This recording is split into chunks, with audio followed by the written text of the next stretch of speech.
Hey people, welcome to the Photo Mama podcast. Conversations on all things motherhood, photography and life. I'm Ikoja Mercy Haruna, but you can call me Mercy. I'm a photographer and a mom of two beautiful babies. And I'm Elsie Kifuengare. I'm also a photographer and a mom of two. Hi everyone, we are back. Hi Mercy. Hello. Hi, how you doing? It's been a minute. Yeah, it's been a minute because gosh, when was the last time we uploaded an episode?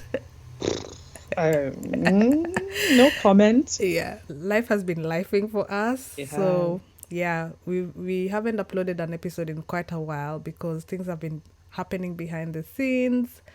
But we're back. With a new episode. Are you excited, Mercy, on this one?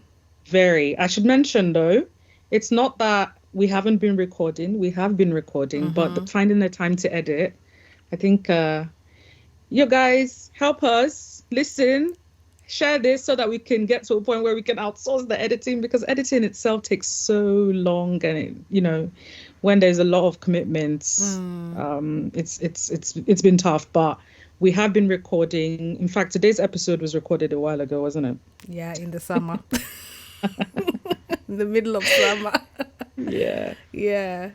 But I also appreciate people are still coming, signing up the form to record with us. And also we appreciate your patience if you recorded with us. The episodes are coming, so be patient with us. They're coming. Thank you. And we do appreciate you sharing your stories with us and for your time. But we'll talk more about this in the next episode as we wrap up 2023 and as we talk about what we are going to do in 2024. And isn't it, Mercy? Can you believe that we're wrapping up 2023 already? It feels like the year just started. I'm baffled. The year has gone so quick. Too quick. I think it feels it does feel like it's gone too quick. But for us as a podcast, our year is not up because we started in March. So, True. Yeah, we did. But anyway, we won't go into so much detail here. I want you guys to enjoy today's episode. So, yeah, why don't let's keep on track. Yeah, let's keep on track because we are known to digress a lot. So in this episode, everyone, we are joined by Ashley, who is a self-taught photographer, graphic designer and artist, and I hope you get to enjoy this episode.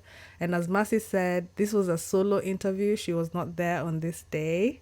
We missed her dearly, but Ashley did share a lot of insight in her life as a photographer, as a graphic designer, as an artist, and as a mama. Yeah, and as a mama. As so much more as well. Yeah. We got to hear and learn about the excellent things, multiple things that she does. And I was truly inspired, and I hope that everyone listening is inspired and encouraged and, just enjoy. Yeah, enjoy the episode. Ashley Esposito, or Ash as her friends like to call her, was born in Massachusetts but spent most of her childhood in South Arizona. Now her family is at home in Baltimore City. Ash has a bachelor's degree in software development and security. She's a self-taught photographer, graphic designer and artist. Her photography style is very candid and she loves photographing activism and community mutual aid events. Ash is a mom of a 2-year-old boy who loves dinosaurs. Welcome to our podcast, Ashley. Thank you. Thank you for having me. Yeah, is there anything in that bio that I forgot to mention? I mean, Vinny's on Spider-Man. Now? Yeah. It was dinosaurs. Now he's like, Spider-Man. Like, he's already talking about Halloween, which is like funny. Oh, wow. Yeah. Kids and changing their mind comes with the territory, right? Yeah. Right. Would you like to tell us a little bit about yourself and your motherhood story? Yeah, like my story is very interesting. Me and my husband are both like planners. So we're like, okay, we want to like, work on ourselves first before we have kids. We want to get a house, all these things. And our journey, like our fertility journey was very interesting. So we had two pregnancies before Vinny. Unfortunately, like the babies were very, very sick, and ultimately passed. Like we found out through our journey before we had Vinny that we were carriers of a very rare disease. And so our journey was like a battle, like to have him. We ended up going through IVF, which was like a blessing. And Vinny is one of those embryos that came out of that. And so, I mean, once we had him and everything, I think that time period that we spent waiting to have a kid and like fighting to have a kid, it really gave us a lot of clarity about, like how we wanted to raise our kids. That was kind of like, it was like how we use that pause in time to really talk about like what our values were and like what we dreamed like of raising kids, what it would look like. So yeah, and it's been crazy because I'm glad we had those conversations, because it wasn't like we're trying to plan our kids every step or like be super rigid, but it was really about like addressing like how we show up as parents. And so for me as a mom, I was really focused on doing work on myself, because I come from a really complicated background in the way that I was parented, and also not having like stability like financially or whatever, and or just emotionally or all these things. And so for me it was really about addressing my past before taking the journey to be a mom, because what I didn't want to do was carry that weight and give that baggage to Vinny. So yeah, motherhood's been amazing. Like there's so many moments where I'm like, oh my gosh, like we're doing it, we're doing a good job, because he's such a kind, crazy, like he carries that from like me and my sisters, being a very free spirit, very stubborn, like creative. He's been painting since he was little, like since he was a baby before he could walk. It's just amazing. Like it's amazing to see. Like I think before you have kids, sometimes people are like, oh, you got to teach them things. No, they kind of come with so much, and it's just like guiding them a little bit. Like of course you got to teach them like how to talk. Yeah. But as far as their personality, it's like there's no control that anybody has over that, or like that. So I've always like been intentional about looking at him as his own little human, not like an extension of me. Wow, thank you so much for that introduction about yourself and your motherhood story. I appreciate you sharing your difficult journey with us and being vulnerable with us, because it's never easy, especially sharing certain parts of our lives with a larger audience, not just me. Yeah. But I do appreciate that, and thank you so much. I met Vinny briefly during our last conversation. For audience, I did speak to Ashley before. I've met her before, and we did a collaboration where she shared a few projects. This is part of something I do on the side as a photographer. And I met Vinny. How old was he then? I think 6-7 months. I think. Yeah, he was little. Yeah. And it was over Zoom as well. So wow. And now he's going to be what, 3, you said? Yeah, 3 at the end of July. Wow, time flies. Time really does fly. Wow. But he's not our guest today. What's happening? Where is Vinny? Oh, Vinny is wild. Like Vinny, if I were to let him up here right now, he would probably like tackle me right out of the frame. Like I've been on Zoom calls and I got hit in the face with a ball like during the Zoom call. So he's fun, but yeah, if he were up here, he would definitely be chanting like dinosaurs. Yeah. So it's like for and the Spider-Man. sake of for the sake of the audio. Right. Can you tell us a little bit about your journey as a self-taught photographer, graphic designer, and artist? Because that is a lot to take on.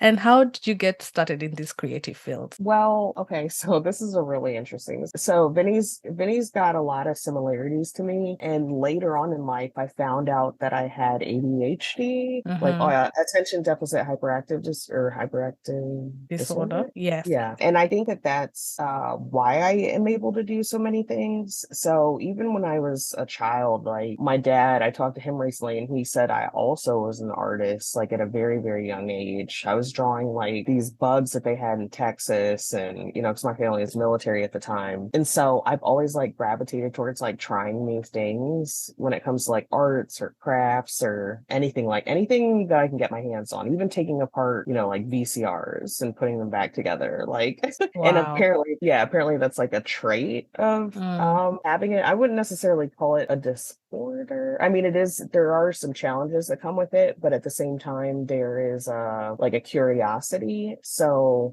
for me, when I was in art school, I did go to Community College of Philadelphia for a little while because I was trying to get into more College of Art and Design because they loved my portfolio, but, they wanted to see me in a college environment. And so like, that was like an opportunity to really like dig into like try a bunch of different types of art. And I think that was my first exposure to like photography, but it wasn't that in depth or anything. And so and that was the other thing that happened when I was in school is they were like, oh, you got to choose one pathway, one degree. I'm somebody that sews. So I was like, maybe fashion design, I paint, and I can do almost any medium because I haven't committed to anything. But I think that that's made me a really good photographer as far as like how I see like composition, but also sometimes I take a photo in the mindset that I could paint it later. So it's not necessarily like capturing it as a photographer. Sometimes my lens is capturing it as an artist who wants a reference for something. So I think it sounds like it's a lot, but really like in my freelance work, I think it's been a really strong advantage, like because, I could work with somebody and I could do the graphic design, I can do the web, I'd also do web design because my degree's in development. And yeah, I can float around to like whatever job I get at the time. And for me, that's really important because I do have so many interests. So it keeps me from getting bored or like having like a block.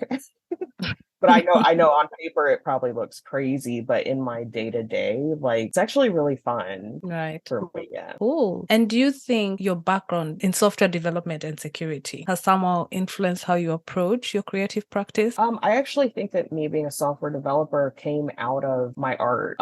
So it came out of my art and it also came out of my love for people in general. Like I've always been like curious about people. Like when I lived in one city, I used to go to the park and just like watch people and like sketch and do things. And the software development piece was actually, I was also self-taught initially. And so what happened was is I was working as like, somebody that just opened up mail, and I saw that like, we had all these paper processes and it wasn't really efficient. We were losing stuff, but I knew about databases. And so my software development journey was me building tools to help my coworkers. And then the visual part, it being like aesthetically attractive, came from my mind about like doing art or whatever. And so I think those two things combined, and also like really meeting people where they are, has made anything that I've built very inclusive. Yeah, so it's been cool. Wow. Have you found like any of the skill through this from your previous field? But you said it's the flip, like you being a software developer and being in software development and security came because of your artwork. Right. Yeah. Have you found any of those skills like valuable in the sense that even though you said like it helped you develop the database to look visually appealing and everything, did people find those skills valuable in your field in that sense? Actually, it's interesting you asked that because no. How come? What happened?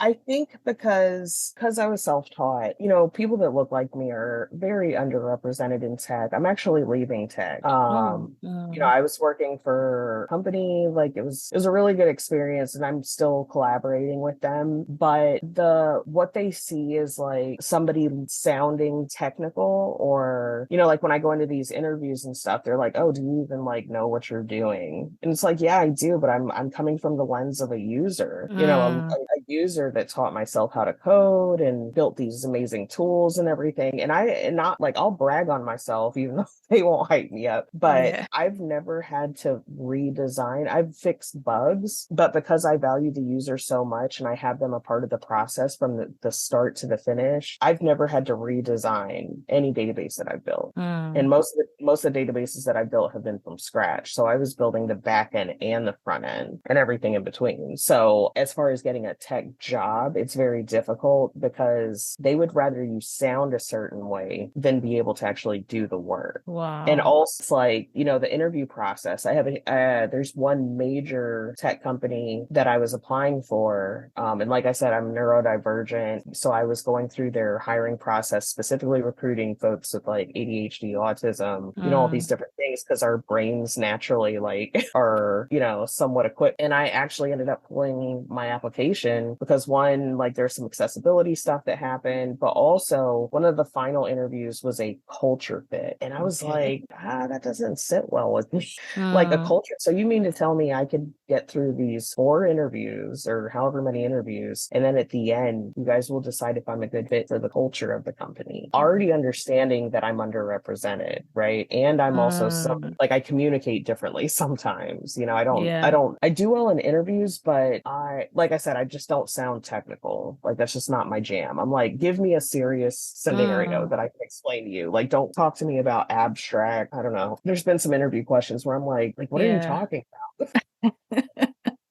And that's interesting that you said you came from a perspective of the user, which at the end of the day, most of these products will be used by users and you have to speak their language, right? Right. Yeah. Oh, wow. This is really, really interesting hearing you speak about this kind of perspective, because it's really refreshing to hear it from somebody who's on both sides of the coin.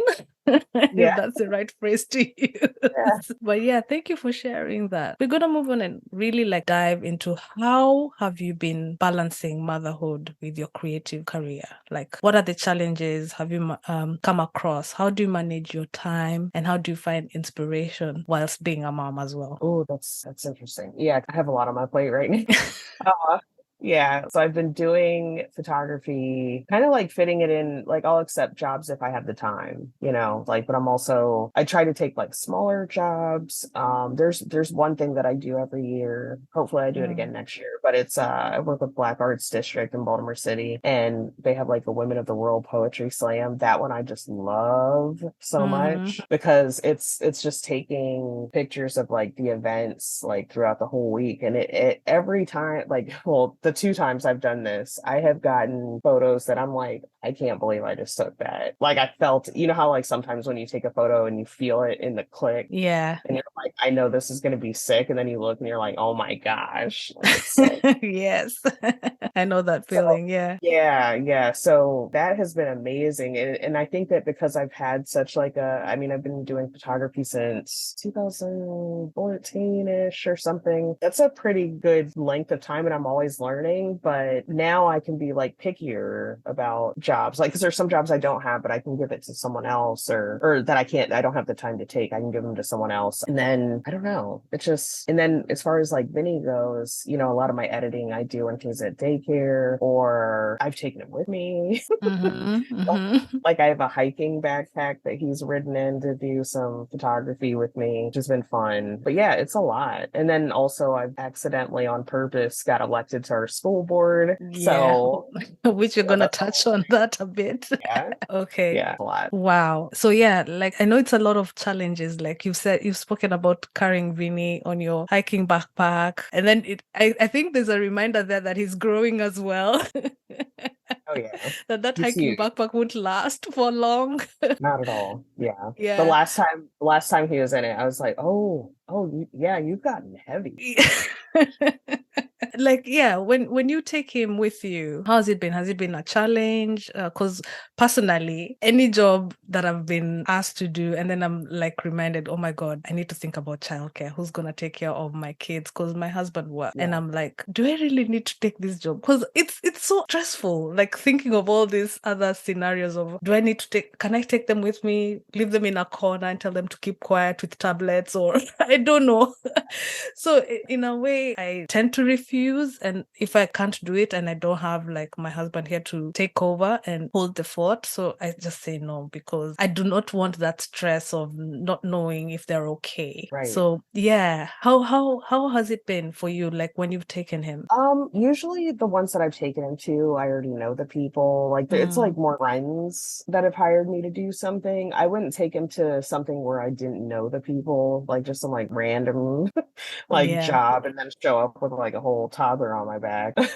But yeah, like usually in those spaces too, like for example, Red Shed Village is a place in Baltimore City, like where they had like tiny homes for unhoused people, but they're also a church. And I've taken photos of them, and Vinny coming, like they expect Vinny to come because Vinny's like a part of like an extension of me, and they're like, where's Vinny? And also my friends are always there. So I know the last time I did something, one of my friends was chilling with Vinny and keeping him, entertained or whatever, which was awesome. But yeah, like if it were a wedding or something like that, my husband's a huge support, like huge cheerleader for stuff. And yeah, like I do the same thing as you, where I kind of like pick which jobs I'm gonna take depending on that. Like if it were a whole day thing on the weekends, like that's been a challenge lately. So I'm probably gonna scale back a little bit and try to do things within the time period that he's in daycare, or do things that is only like an hour or two at a time. Yeah. Because those long days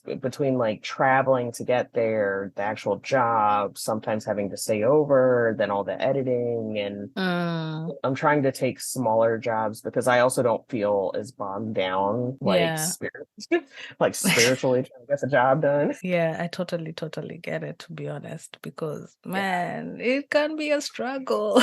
Because I remember there's a job that I was asked to do, and I'm telling the person, the date you're asking me to do it, my husband won't be home to take care of my kids. They're like, bring them along. And I'm like, to be honest, I didn't know the person. It was they were given my number to contact me to come and photograph this event for them. And I was speaking to them on the phone about the dates, the time, how long would they need me for, and all these things. And whilst they're speaking to me and I'm looking at my calendar, I'm like, I can't do it. To be honest, I can't do it because that time my husband will be working and I'll have my kids at home with me. Is there a way we could juggle it, or can I recommend somebody else? They're like, no, you can bring them, they can play and while you're working. And I'm like, to be honest, I won't feel comfortable in that situation because one, I don't know who the people are going to be there, as in I don't know the scenario of the event. So I was like, nah, to just reduce all my anxieties and stresses of that day, I just had to refuse the job. And I said, do you still want me to refer somebody else to you? And they refused. And I was like, you know what, it's fine. I can't force you to do, So I just said no. I was fine with it. But at the same time, I was kind of annoyed. Like, I'm telling you my boundary, but you're not respecting it. You're still pushing. Or assuming that, like, because I know with Vinny, like, it's hit or miss. Like, I'm on Vinny's time. So if he wants to leave, like, we leave. You know what I mean? So especially toddlers and stuff. Like, I mean, I don't want him to have a meltdown and, try to, once he gets there, like, you can't reel it in. Like, you have to like leave and get him out of the situation or get him home to take a nap, whatever it is. I'm not going to try and like force him into a situation and try to, it would be a disaster. Yeah. And also, like I said, I would leave. Like, I'm on Vinny's time. Yeah. I love that you're on Vinny's time, you're on your kids' time. And it's something we have to remember as well as moms. Like, once they get to a certain point, there's, like you said, you can't reel them in. You have to like focus. Because at the end of the day, even if you try to, it's stressful on you. And they sense that. They sense that anxiety coming out of you. And it's like, nah. And then you start getting upset, you start getting angry, you start getting all these emotions, it becomes just worse. So you're like, or he would sense my anxiety and he's like, okay, I got you. Let me pop off real quick so we can exit.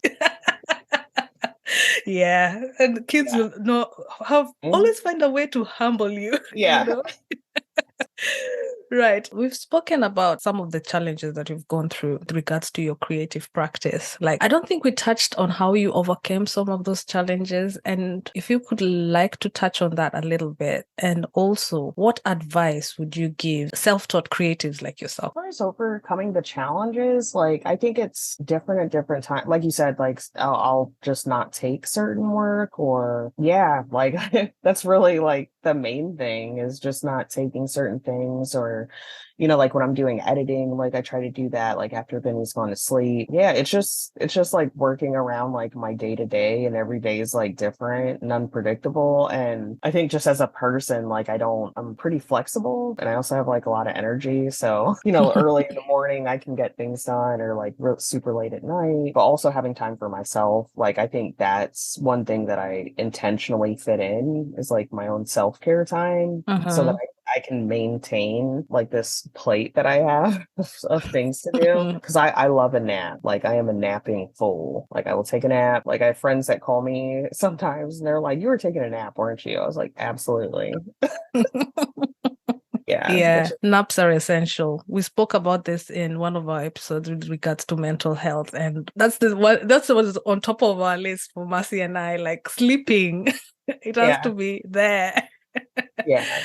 And it's fundamental, and it's good for your brain to recover. And if naps are your thing, just do it. So yeah, And I like also, I have a studio that I share with a friend. So that's also like my creative space. Like I said, I paint. And so a good break from, you know, doing my photography is going there and just like doing things that aren't a job. It's just stuff that I want to do. So having that balance of work that I've been booked for and what do I want to make has been really fun. Oh, cool, amazing. Yeah, and the advice, what advice would you give like self-taught creatives like yourself? Self-taught folks, I would say definitely like know what your strengths are. Like there's certain things that I'm a really, really good event photographer, especially like fast-paced events or like protests. Like that is my jam. I would say with the self-taught skill set, you know, like not saying you can't do other things or explore other things, but you know, in the time that you have,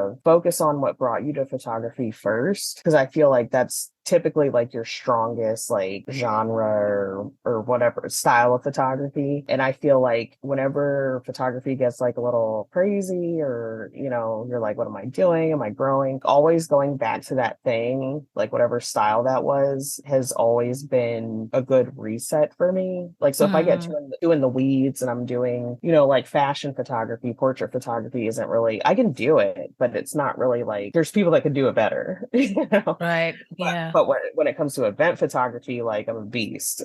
Like I can definitely feel it, like that's like there's just like a not just like me showing up as a photographer, but I'm in it. Like I'm in the event. I'm a fan of the event. And so I think knowing what your strengths are and focusing on that is really, really important, because that's how you grow. Not putting yourself in like these pressure cooker situations where you're trying to force yourself to do something that's not.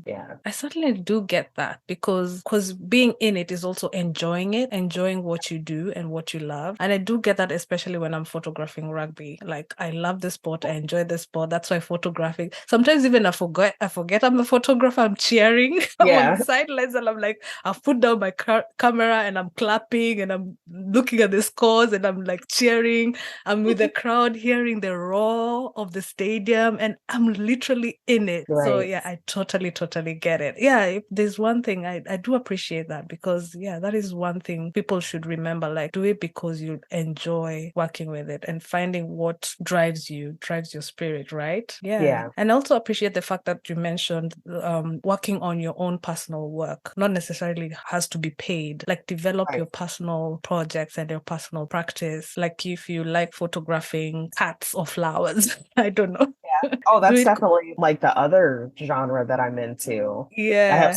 I had some of that on my website, but like me going to botanical gardens, that is like a leisurely stroll, but I've had some sick photos that have come out of it. Yeah, just do it. Just photograph anything and everything that brings you joy, basically, to sum it up, right? Currently, do you have like a favorite photo project that you've worked on that you'd like to discuss with us, and why it is special to you? Oh, I will definitely say the Women of the World Poetry Slam. Like the first year that I did it, like it's one of those things that you just named, being a fan of it. I think naturally I'm somebody that's a storyteller. Like that carries into my self-development work. Like when I would build things, that's how I would build it, was being a listener or tell the story of how I imagined this thing to be. And so this event that they have annually, it kind of converges like those two things, like what makes me tick as a person, and then also like the photography piece. And kid you not, like I was so in on this competition. Yeah.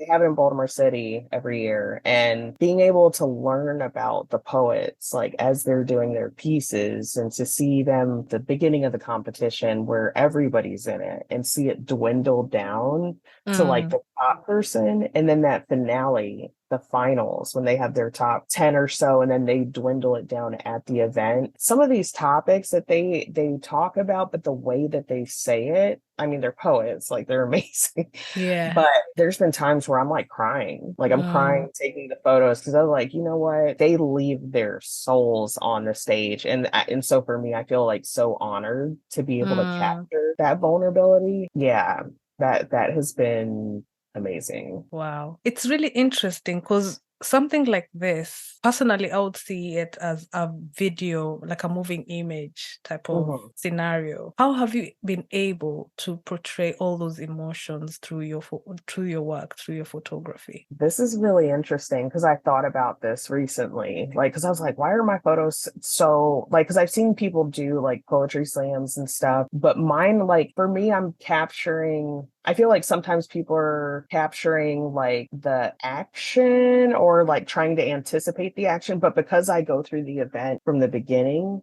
I kind of get to know the poets by that. Yeah. And so there's certain ones like I know where I need to be because I know how they perform. I know whether they're very physical or sometimes they'll repeat a poem. And so I'll kind of know like where this is going, like where the story's going. And the moments that I've caught that have been really impactful have been either the breath before something happens, or the explosion of something, the emotions during the poem. And it's crazy to like compare those two, because I do have those photos on my website, and it's just like you can feel it.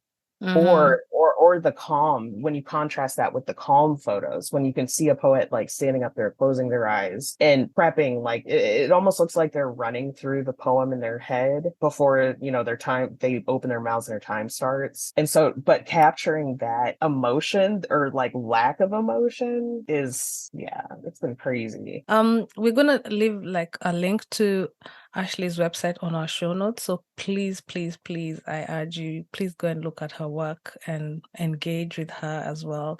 I'll also leave details of her social media. Follow her, make comments, leave lovely positive notes on her website and her socials as well. Have there been any key mentors or influences who have helped shape your journey as a self-taught artist? And how have they impacted your development? Oh, well, I would probably say the first one is a artist named Alex Malone that I actually grew up with. Like, he's a dear family friend and an artist, like just amazing. He's an artist, carpenter, like just good human being. He had a big impact on me. This city, like we have so many artists. So a lot of the people that inspire me are people that aren't photographers, like I said, poets or activists. There's some, I don't know, there's people like across the spectrum, like in their positions, that I'm just like how I said before, like I like to people watch. I'm like a fan, but not in a weird way. You know what I mean? I like the being able to see the scene of like what's happening at a moment in time, and of these people that do like this amazing work, whether it's like food sovereignty or whether it's mutual aid or whether it's helping moms or your youth here. It's just, I don't know, it's just like beautiful. So they really inspire me. And even, Black Arts District, like all the work that they do and how inclusive they are. But really it's just like people in general, like that being able to think about like what it means to like be a human, how all of our journeys are so different and all over the place. They're messy, they're sad, they're happy. I think that's what really just like makes all this worth it. I don't know. I'm a fan of people inspire me. You mentioned earlier, because you've just said like people inspire you, have inspired you? You mentioned earlier, like you ran to be a school board governor. Is that correct? Commissioner, yeah. Yeah. So how does all this fit in with all these other things that you're doing, being a photographer, a graphic designer, an artist, web developer, mom?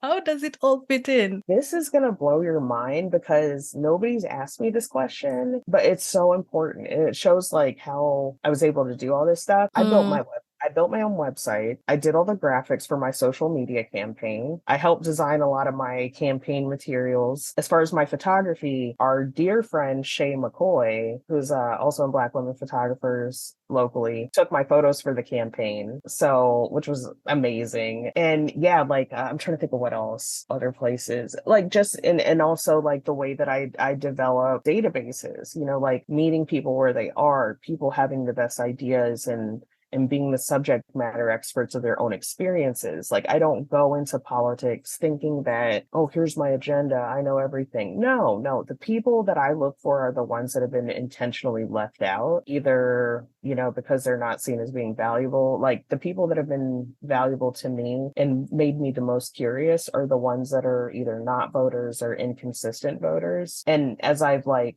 dug into that data, with my tech background and like data analysis background, like all these skills literally came into this campaign, and it was like absolutely insane, like how I saved myself a lot of money from not having, I mean, I hired Shay, but ultimately like it made me more invested in the campaign because I had put like, all my skills into it. And it was so crazy because there are some people that asked, they're like, who's doing all this stuff? I was like, me. I was like, just in my house, like doing shenanigans. I did my logo, my just everything. All these skills came together because I believed in like fighting for this. Because like I told you before we got on the air, like I like Vinny's education and stuff. Like I don't want to. Now is a good time for me to fight for it because he's young. Like I don't want to. Anything that I do now, any positive impact that I have or changing the culture or the system, the way that it's set up is going to benefit him by the time that he gets in school in his future class. I don't want to wait until he's a student to try to fight then, because that's how a lot of parents get burnt out. And also, I think by him not being in school, it actually gives me an advantage because it allows me to focus on all the other kids. I think if Vinny were in school, I don't want to just focus on his specific issues. And I mean, there was 8 candidates for 2 seats, and I won the primary and the general. Wow. And it also came from those relationships with activists and folks that I have met in a variety of different spaces. All the art community here was a big part of like people that were also my supporters. Wow. And the key word there that has jumped out at me is community. Yes. The importance of having a community, people you can always bounce ideas to and with. That's really, really fundamental. I'm in awe. I'm in awe, to be honest. I'm in awe. How long is the duration or the term of you being governor? Is it a governor again? Commissioner. Yeah, it's commissioner. Apologies. Yeah, commissioner. I don't. Yeah, so it's 4 years, and actually, these are the first 2 elected seats they've ever had. Everybody else is appointed. So there's 9 appointed members, 1 student member, and then the 2 elected people. And so yeah, it's 4 terms, but it's going to be a long 4 years. It's definitely going to be a challenge because now that you have it, like that community piece is so important, because prior to having these elected seats, elected seats are kind of normal in other jurisdictions. So to not have it elected almost makes people feel like they don't have any say in the process. And sometimes they don't. I mean, if you don't know how to get in touch with people that are on the school board, like for example, our contact information isn't posted. So there's no real direct line of communication to a person on the school board that you intentionally want to reach out with. And I'm trying to change that. But me being like the type of person that I am and curious about people, I've flipped it. So I've gone out and made sure that people have my information as much as possible. And I've told people that have it, if you know anybody, if you hear of anything that's going on, feel free.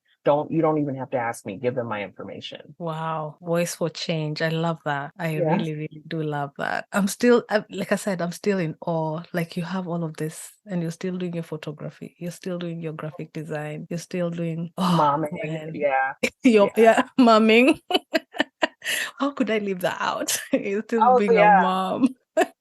And Vinny goes with me. Like, I mean, even during the campaign, he was with me. Like, Yeah, but my husband was the biggest part. I'll have to say that. right. Like, 100% holding it down. You know, there's been times where I'm like, you know, I'll leave it up to him. I'll be like, is this okay, or is this, you know, Mhm. like, what do you think? Like, what do you have going on, or like, do you need like rest? Like, do you have like Yeah. like hang out and chill. Yeah, but Yeah. him supporting me, like, I don't know, it's just amazing. Like he's all in on these like adventures and stuff, but he also Yeah. like reminds me, he's like, slow down. You know, Well, because I can be well, very hyper. but it's good. It's good to have that voice of reason beside you, to be Right. honest, because yeah, as creators, sometimes we can forget ourselves because you're Hmm. so in the moment, right? And it's something that you mentioned earlier with regards to finding time for yourself, finding time to rest. Like you made sure, like you made it a point to find, even if it's like half an hour of your day, to just have a nap, that special nap. Yeah. Yeah, which is really, really important. I don't know what else to say about that, but Yeah. yeah, I think I might be spoiled though, because my naps are like 2 hours. wow. That 2 hour block, like that's like where the magic happens. Yeah. Do you find yourself, okay, in these naps, do you find yourself coming up with fresh ideas for your projects and your artwork and yeah, your momming? Like that's why I'm such a like a nap advocate, if you will. Yeah. Because, you know, even when I was doing a lot of coding and stuff, if I had an issue, I would take a break from it. Like if I was coding and I was like hitting a bunch of like bugs or whatever, kid you not, there have been times where I have found the solution in a nap. And I'm like, Yeah. I was like, no, I'm delusional. There's no way that would work. And then I go to my computer and I'm like, it works. Like, what the Yeah. heck? And it happens with art too. You know what I mean? Sometimes you have to walk away from a painting or walk away from editing to look at it with fresh eyes again. And a nap will be the best reset. I totally agree because I've done the same.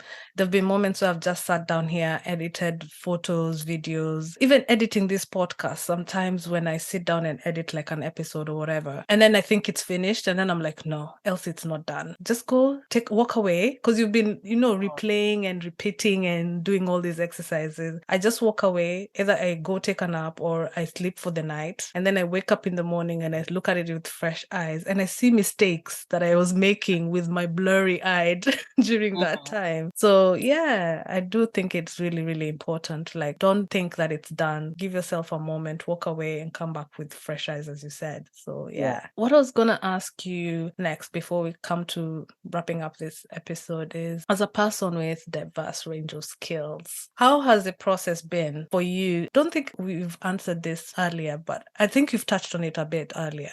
But I just want to go through, how has it been approaching which projects to work on or which mediums to really, really focus on at a particular time? Like we've seen, you're very creative. You do your photography, you do your graphic design, you do your web design.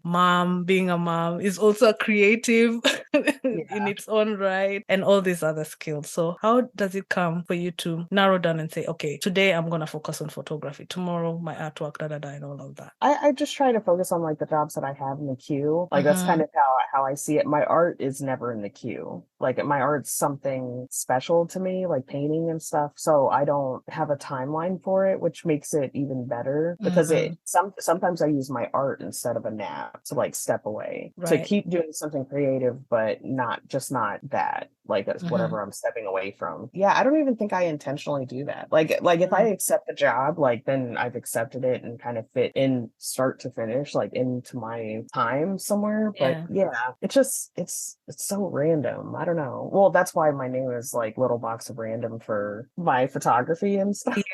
Yeah. Because I do so many random things, literally. So it's really all over the place, but it works for me. I think if I was too rigid, I don't know what would happen. Yeah, you would struggle. You find like you will struggle. Yeah, and like definitely with like the ADHD and all that other stuff, but also just as a freelancer, like that is kind of why I like it, because the flexibility to control my Right. own time. Because I think if I were to do it, like say in like there are photographers around here that is their full-time job, like Right. they're 9 to 5, and I think I would lose a passion for it if I had to Mm. do it in that structure, not have that flexibility and fluidity to float between all the different arts that I do. I think it would make me resent it a little bit. I think it's the same for me with regards to my photography practice. Being a freelancer, I enjoy it much more rather than being some sort of structure. And also, I noticed I get bored really, really easily. So I need that flexibility to say, okay, let me stop doing this. Let me focus on this for a little bit and like switch it up a bit. Mhm. Yeah. And also have like the ability to say yes and no to certain things, right? Because in some instances, when you have like a set time or date, or I don't know, like sometimes even deadlines, it can be really stress inducing. Yeah. Yeah. And this comes from my experience being in uni, as in having those deadlines. It reached a point like I became such a lastminute.com person, which was really annoying because, at the end of the day, you just want to get it done for the sake of it being done rather than doing it properly, if you know what I mean. So yeah, I do like the flexibility of just being free and having that structure of you finishing it at your own pace, at your own time. I really like that. Yeah. All right. Are there any projects that you're working on at the moment you'd like to share with us? I'm working on some painting projects. That story that I told you about with my fertility journey, I'm a huge Frida Kahlo fan.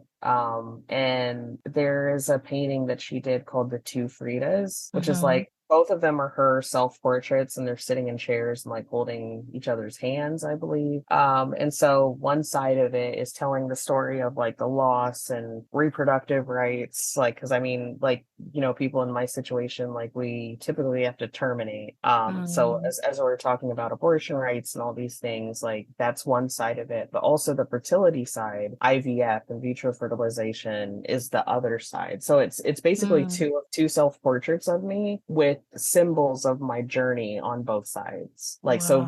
Vinny's on one side, and there's a whole story with our placenta that was like really crazy that's going to be in the painting. So Wow. that's one that I'm really excited about, because I think if I'm able to execute it the way that I see it in my head, it could be really, really powerful. And then as far as photography, I really do some more like nature photography. Like that's what I have kind of planned. Like I'm still trying to figure out like which season to do that in, because I did some awesome pictures of like some cicadas, little bugs. But yeah, I definitely want to explore that. But yeah, those are like the two things that like stick out. Wow, thank you. I'm really intrigued to seeing that project that you mentioned of the two portrait like painting artwork pieces. Oh, when they're done, please do share it with us so we I can share will. it with the audience. I'd love to see it. And yeah, good luck. And I hope it goes well with that. Because I know it's like a long-term project, so to speak, right? With that one. It's actually getting pretty far. Like, so I have like I think I could probably finish it by the end of the year, like the rate that Wow. it's going. That one's so important for me to finish, because in this moment in time, like there's people coming after IVF, which is like the only way that I had a baby to bring home. And, just all these issues about like autonomy. And I feel like in this moment, like I need to do this because I need to memorialize like this whole journey, but also like validate folks that have similar circumstances. Wow.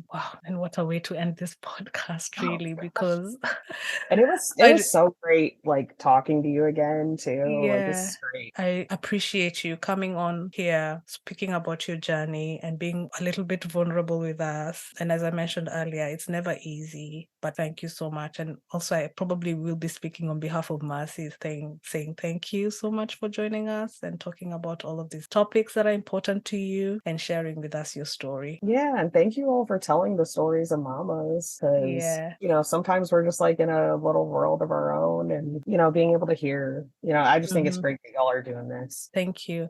But before we go, I have a couple of questions I would like to ask you before we wrap up. Yeah. And so, what book, music, music or podcasts are you engaging in right now? I just finished Eloquent Rage by Brittany Cooper, who is a Black feminist genius. That book, like I actually went to Black Feminist Future, which is like a retreat here, and then heard her speak and then got the book. Eloquent Rage I needed it. Like I needed it in this moment for real. Yeah. To just, I don't know. It's amazing. Like I don't even know how to like put it into words. And then also Afro-Indigenous, like I have some Native ancestry. And so I read this book called There by Tommy Oren. And that storyline was crazy, but also there's some historical stuff that they add to that book that is just, it's definitely a heavy book, but yeah, definitely right. It's worth getting uncomfortable to explore that book. Yeah. Right. Wow.